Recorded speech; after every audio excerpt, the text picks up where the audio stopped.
This is the Lesbian Historic Motif Podcast, brought to you by Heather Rose Jones.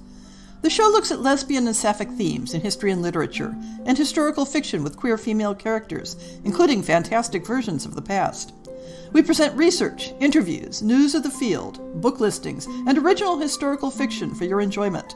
For even more historic research, check out our blog.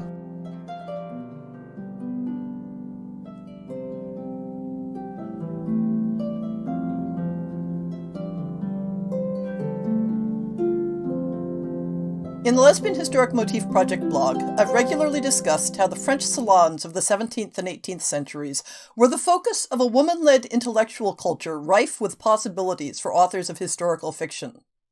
The salonières, mostly, though not exclusively, aristocrats, directed the attendance and topics of their salons with an autocratic hand and could elevate or banish the cultural and intellectual pop stars of their day from their lively and intimate gatherings. At the end of the 17th century, the salons served as a counterbalance to the regimented and hierarchical life of the court of King Louis XIV at Versailles. If you've watched the TV series Versailles, you've seen the culture they were reacting to, though in a Hollywood version. While the glittering, over-the-top world of Versailles was coming into being far from the city, the salonières of Paris were inviting the top philosophers, writers, scientists, and artists of the day to gather in their bedrooms, literally, to discuss and celebrate ideas in a subculture that promulgated the ideal, if not always the reality, of a social equality of the mind. The gender dynamics of the salons were not always predictable from those principles. The salon movement had its roots in the exclusion of women from public intellectual life. Often given a rather minimal education and excluded from universities and academies, aristocratic women with curious minds began the salons as a program of self-education, inviting learned men to present lectures and act as private tutors. From these beginnings, they grew into an elaborate social structure in which women vied with each other to attract the most interesting and prestigious guests, as well as mentoring younger women who would go on to found their own salons. But gender relations had another influence in later 17th century France as well. Among the aristocracy during that era, marriage was overwhelmingly a matter of economic and alliance contracts between families. The personal interests of the spouses were of little account, both for men and women, and as a consequence, there was a thriving culture of extramarital relations and little expectation of affection between husband and wife. This culture of libertinism embraced same-sex as well as opposite-sex relations, despite legal condemnation of the former. It was understood that some people had a preferred taste for their own gender, though the concept of orientation as such was not well developed. One additional strand of this story arises from the fraught marital relations of the upper classes. Have you ever noticed how traditional fairy tales lean heavily on forced marriages, runaway brides, the thwarting of true lovers, and often cruelly repressive relationships between parents and their eligible children? The genre of literary French fairy tales arose in the mid-17th century as something of a game within the salons, where writers, and especially female writers, would rework traditional tales into elaborate, convoluted, multi-layered imaginative tales that were infused with criticism of the culture of the day. These aristocratic women, whose own marriages had, often as not, been imposed on them willy-nilly, found themselves imprisoned, not always in literal towers, but in lifelong social contracts. In fairy tales, they could feature clever, persistent heroines who endured grinding hardships but won through to true love in the end, or who failed in heartbreak and tragedy. In stories, they could critique the forces that they were often powerless to oppose in their own lives. At this point, let us turn our tale to one particular writer of fairy tales. Henriette Julie de Castelnau, Comtesse de Murat, was born around 1668 or 1670. Accounts differ. Possibly in Brittany, possibly in Paris, possibly elsewhere. Accounts differ. To an aristocratic family. She was possibly the daughter of the Marquis Michel de Castelnau, but the details are not certain. She may have inherited the Marquisate of Castelnau at age 2 when her father died, which might well have made her a considerable heiress. She married Nicolas de Murat, Count de Guipotez, possibly in 1691 at age 23, or possibly in 1686 at age 16. Accounts differ.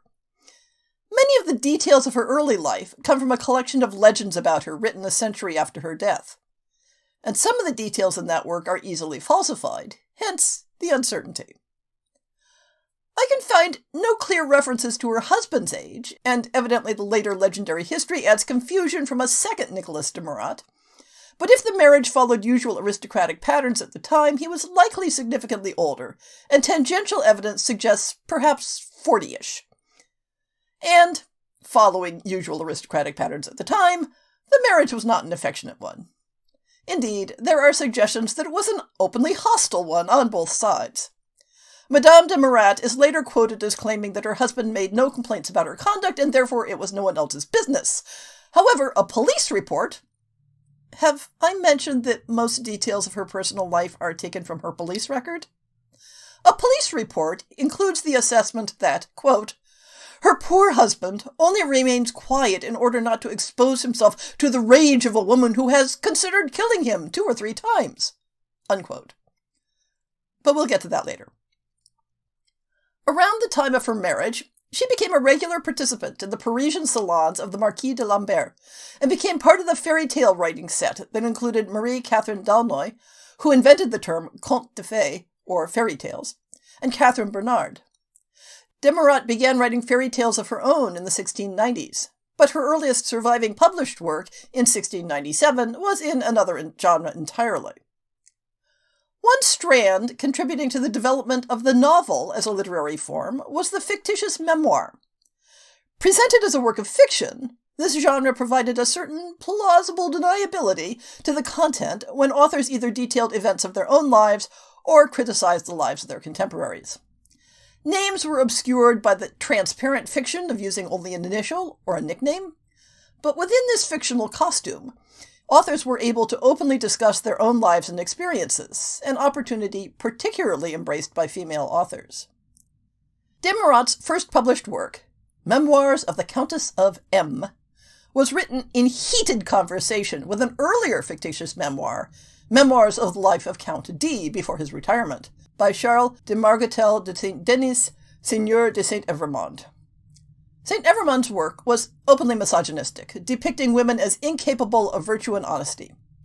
De Murat's counter tells the story of a young wife subject to physical and emotional abuse due to her husband's jealousy, who attempts to escape the marriage but is pressured by her family to return. How closely the tale marches with her own experiences is impossible to know, but the general shape is plausible. One version of her biography indicates that, having presented her husband with a son the year after they married, she separated from him due to his mistreatment. Evremond's memoir appears to have been forgettable, but de Murat's was a bestseller. Though the memoir was her first published work, it wasn't the first splash she made through her writing. That would be her History of the Courtesan Rodope, evidently written in 1694, but not published until 1708. This work was a not particularly veiled satire on Madame de Maintenon, the favorite mistress, and by then wife, of King Louis XIV. Madame de Maintenon was not happy about it. And when she was not happy, the king was not happy. Some sources indicate that this work was the primary reason Murat was banished from court. Keep this in mind as we trace Madame de Murat's life. Let us recap. Madame de Murat marries roughly around age 20, plus minus, and in the next half-dozen years bears a son, leaves her abusive husband, begins hanging out in salons, writes a biting political satire, writes a best-selling feminist memoir, and begins publishing her collections of fairy tales. This genre of salon fairy tales were not pretty romantic pieces of fluff. They were typically packed full of abusive suitors, coerced marriages, petty persecutions, cruel supernatural beings, and deeply cynical takes on human and fairy nature. The versions that are presented to us today are greatly softened and tidied up. These are the tales where Beauty's beast is a genuinely terrifying monster, where Cinderella's sisters cut off pieces of their feet to try to fit the glass slipper, and then Cinderella's songbird companions peck out their eyes during her wedding. So, in thinking of Madame de Murat as an author of fairy tales, let us think of her as a woman who has seen things and packs hard truths into her convoluted plots. As I mentioned earlier, One consequence of aristocratic arranged marriages of the time was the normalization of extramarital relationships. It was expected that everyone would have lovers. The only question was how discreet they would be about it. Once she had separated from her husband, Madame de Murat was in a somewhat precarious position. As she herself wrote, quote, "As soon as a woman lives separated from her husband, she provides weapons against her, and no one thinks she should feel insulted if they suspect her behavior." End quote. De Murat perhaps provided them with a higher caliber of weapon than was wise. In 1698, during the height of her literary success, and for the following 4 years, a lieutenant general of the Paris police was instructed, evidently by King Louis himself, to take note of Madame de Murat's activities and warn her to reform her behavior under threat of banishment from Paris or even imprisonment. What were those activities? The police records begin with references to general immorality and scandal occurring during regular social gatherings at her house. She was accused of cursing and blasphemy, of singing lewd songs at all hours of the night to the disturbance of her neighbors, of pissing out a window during an evening of debauchery, and, now we come to the specific reason for discussing her in this podcast, of a monstrous attachment for persons of her own sex. Offered in evidence of this was an extended relationship with one Madame de Nantiat. Madame de Nantiat is first mentioned in a police report of 1700, when the lieutenant general is describing, quote, "a portrait of Madame de Murat, perforated by several thrusts of a knife, because of the jealousy of a woman she loved and left a few months ago to attach herself to Madame de Nantiat, another woman of the worst immorality, known less for the fines levied against her for gambling than for the disorderliness of her morals. This woman, living with Murat, is the object of her continual adoration, even in front of the valets and several pawnbrokers." End quote. And there are continued references to Madame de Nantiat into Murat's life throughout her police records covering the next several years. Who is Madame de Nantiat? We can assume that she, too, was a member of the French aristocracy. Nantiat is a town located in Limoges. Google searches turn up a genealogy from the relevant time period for one Gaspard Chauvet, Baron de Nantiat, a page to Queen Marie-Thérèse. I should note that random genealogies on the internet should be taken with a large grain of salt, but with that information I was able to find more reliable references. In 1681, the Baron de Nantiat married Diane Marie de Pontcherraud, who was born in 1667, so she would have been very close in age to Madame de Murat, and, if the dates are to be believed, married at age 14. And a further entry in that genealogy does identify her as the Madame de Nantiat who was the lover of Madame de Murat. It even lists the relationship among her spouses. Now, as I say, internet genealogies are tricky to rely on, but it's just possible we've located our second protagonist. She outlived her first husband, as well as de Murat, married again, and lived to the ripe old age of 89. Maybe it's her, maybe not. But whoever Madame de Nantiat was, Madame de Murat was enamored of her, and they were understood to have a sexual relationship, one that provoked violent jealousy in at least one of de Murat's other female lovers. De Murat was scarcely the only woman among the Salonières who loved her own sex. The Duchess d'Aiguillon, a niece of Cardinal Richelieu, was paired romantically with Madame de Viquienne. Others, for whom there is less evidence for a physical relationship, left romantic correspondence with their female intimates. Such relationships might be considered scandalous, but they were accepted as within the normal range of behavior, which raises the question of why de Murat came in for special persecution. The police were trying to obtain sufficient evidence to arrest de Murat, but ran into a few practical problems. Her actual crimes, and lesbian sex was in fact a crime in France at the time, though not typically pursued against aristocratic women. Her crimes took place in private spaces. Her neighbors were said to be intimidated by her and afraid to testify against her. But they are also quoted as considering it beneath their dignity to turn informant to the police. Her husband claimed he was in fear for his life if he tried to control her, which, given that legal and social power was on his side, suggests either that he was looking for excuses or she was truly formidable.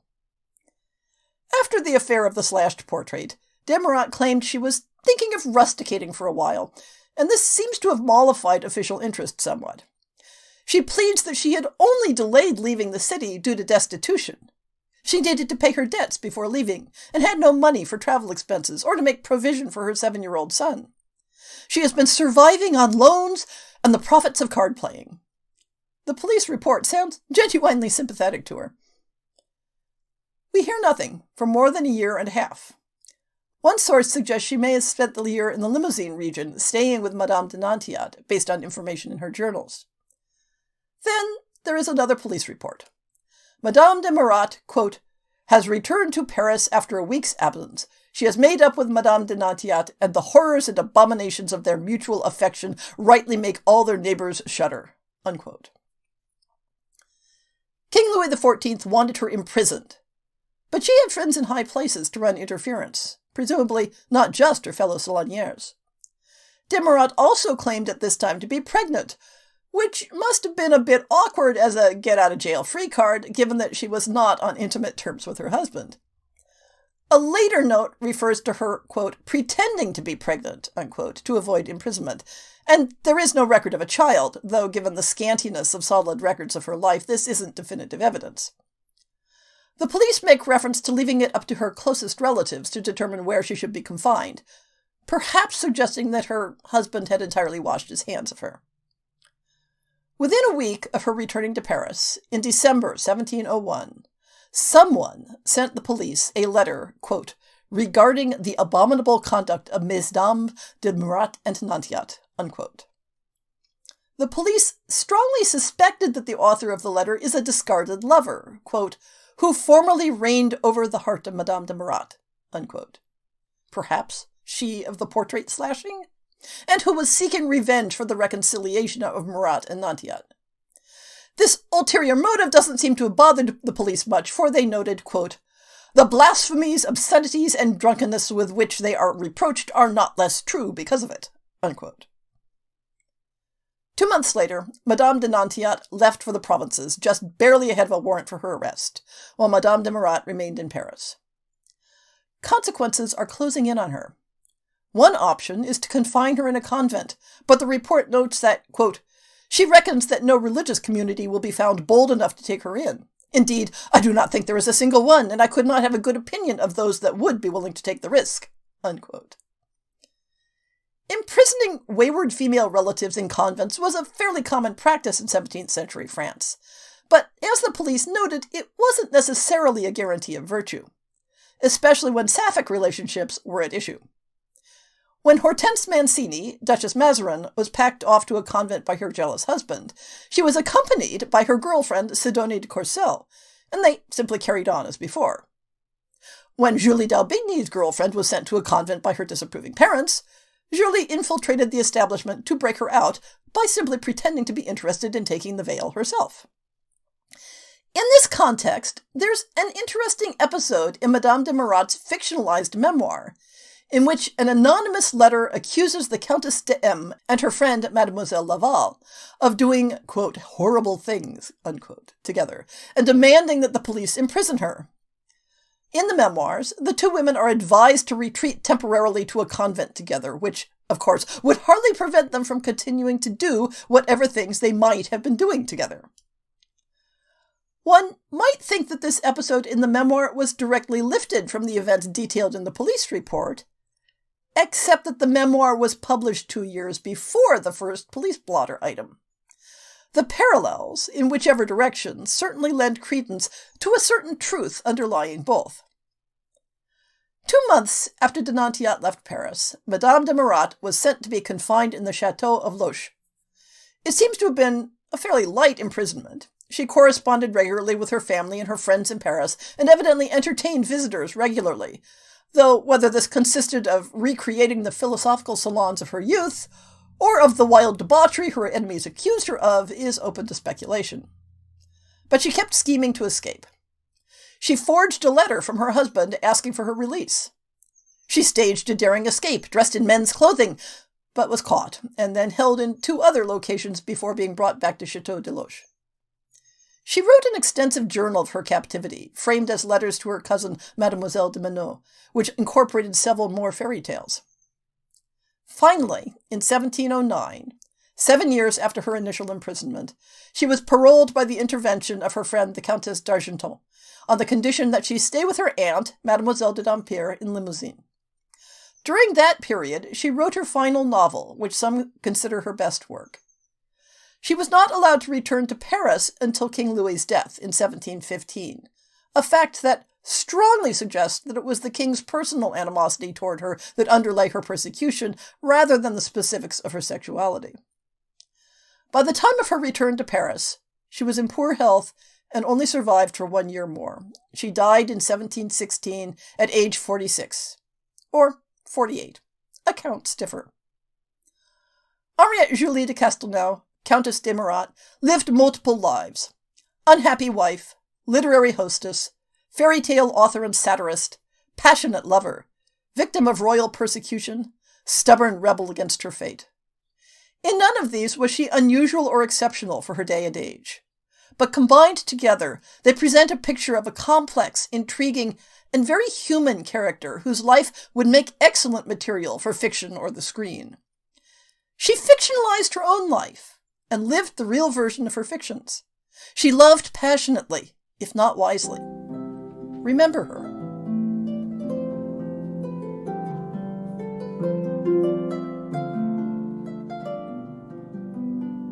I hope you've enjoyed this episode of the Lesbian Historic Motif Podcast. See the show notes for links to people and topics. Most shows will have a transcript linked as well. If you have a book announcement, a topic suggestion, or might like to appear on the show, please drop me an email. If you enjoyed this podcast, please rate it and subscribe on your favorite podcast app, and consider supporting our Patreon.